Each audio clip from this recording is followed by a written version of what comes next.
Here are the top stories for June 19th.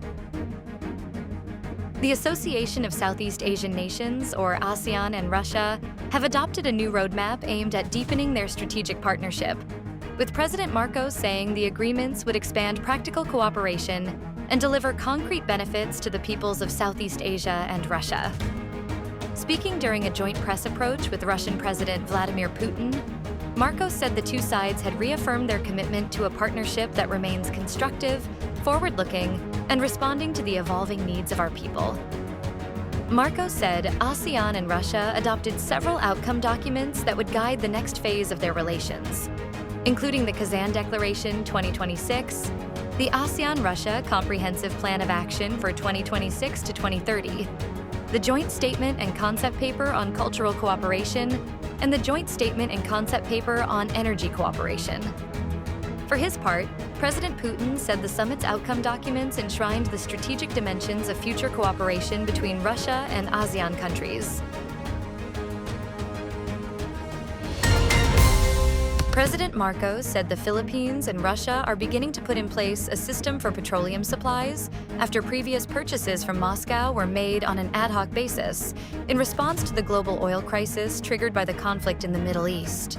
Speaking during the ASEAN-Russia Commemorative Summit, Marcos said both sides are looking at ways to deepen engagement on energy cooperation and potentially secure another source of petroleum products for the Philippines. Marcos said the government had previously instructed agencies to look for alternative sources of fuel wherever supplies could be obtained after global markets were disrupted by the war in the Middle East. Marcos, however, clarified that no firm agreements on energy cooperation were reached during his discussions with Russian President Vladimir Putin, but both countries agreed to continue developing initiatives that had already started during the oil supply disruptions. The pretrial conference for the impeachment case against Vice President Sara Duterte, which began on Thursday, June 18th, will resume next week after both camps were unable to complete the marking of documentary evidence during the first day of proceedings. Duterte's defense team spokesperson, attorney Michael Poa, said the process took longer than expected due to the volume of documents that both sides needed to review and compare. Poa explained that it remains difficult to provide a definite timeline for the completion of the pretrial proceedings because of the extensive documentary evidence involved in the remaining articles of impeachment.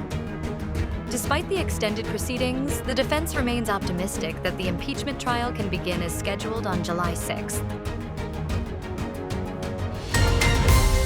The low-pressure area being monitored east of the country has intensified into a tropical depression on Friday, June 19th, and is expected to enter the Philippine area of responsibility this weekend, according to the Philippine Atmospheric, Geophysical, and Astronomical Services Administration. Pagasa weather specialist Obet Badrina said the tropical depression was located 2,085 kilometers east of eastern Visayas as of 3 a.m. It has maximum sustained winds of 55 kilometers per hour near the center and gustiness of up to 70 kilometers per hour. It was moving westward at 15 kilometers per hour. The tropical cyclone has no direct effect on any part of the country at present. Major ship owners have begun moving vessels through the Strait of Hormuz since the U.S. and Iran signed an interim agreement to end their war, maritime data company Lloyd's List Intelligence said Thursday. In a media briefing, Richard Meade, editor-in-chief of Lloyd's List, said for the first time in 110 days, ships owned by major companies were crossing the strait after effectively being marooned there since February. Lloyd's List did not say how many ships were transiting through or had passed through the strait as of Thursday. Meanwhile, U.S. Vice President J.D. Vance said Thursday that the U.S. Navy lifted its blockade of the strait to allow some ships through Iranian ports. Stay updated with the latest news. Visit our website at www.mb.com.ph or follow us on social media. Thanks for tuning in to the Manila Bulletin Daily Rundown.